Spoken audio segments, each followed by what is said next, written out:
Hello YouTube team, আমি মোহাম্মদ জামিল হোসেন। আমি Barendra news TV পরিচালনা করি, যেটি একটি সংবাদ ভিত্তিক ইউটিউব চ্যানেল। সম্প্রতি আমি জানতে পেরেছি আমার এই চ্যানেলটি মনিটাইজেশন বন্ধ করে দেওয়া হয়েছে কিছু রিইউজ কন্টেন্টের জন্য। আমি এ বিষয়ে কিছু ব্যাখ্যা দিতে চাই। আমার চ্যানেলের প্রতিটি সংবাদ কন্টেন্ট আমি নিজে স্ক্রিপ্ট লিখে প্রস্তুত করি। আমি নিজে ভয়েস ওভার করি, নিজের মতামত বিশ্লেষণ ও ব্যাখ্যা যোগ করি। খবরের ফুটেজ ও ছবি ব্যবহার করলেও সেগুলো কেবল প্রাসঙ্গিকভাবে রিপোর্টকে বোঝানোর জন্য ব্যবহার করা হয়।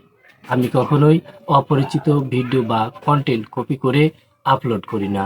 আমার চ্যানেলের উদ্দেশ্য হলো দর্শকদের সঠিক ও নির্ভরযোগ্য তথ্য পৌঁছে দেওয়া, এবং সেটি আমি আমার নিজস্ব ভঙ্গিতে করি। আমি সবসময় চেষ্টা করি যেন কন্টেন্ট ভ্যালু অ্যাড থাকে, সেটি হোক ব্যাখ্যা, পর্যালোচনা বা বিশ্লেষণের মাধ্যমে। আমি ইউটিউবের নীতিমালা ও কপিরাইট গাইডলাইন পুরোপুরি মেনে চলার চেষ্টা করি। যদি কোনো জায়গায় ভুল হয়ে থাকে, আমি সেটা শুধরে নিতে প্রস্তুত।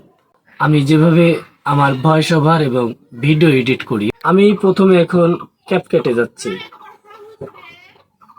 আমি ক্যাপকাটে ঢুকেছি। এখন আমি একটা ভিডিও চুজ করব এবং ভিডিওটা ক্যাপকাটে নিয়ে যাব, এবং এটাকে আমি এখন এডিট করব।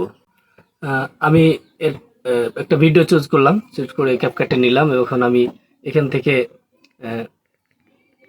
ভয়েস ওভার করব, ভয়েস দিব, নিজস্ব ভয়েস দিব। আহ, ভোলাহাটি, খড়গপুর এবং সুরানপুর বিওপি দুটি বিজিবির।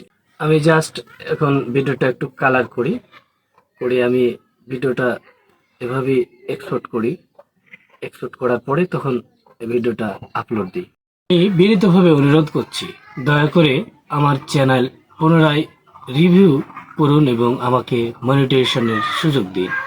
আপনাদের সময় এবং সহযোগিতার জন্য ধন্যবাদ। আমি মোহাম্মদ জামিল হোসেন, বরেন্দ্র নিউজ টিভি।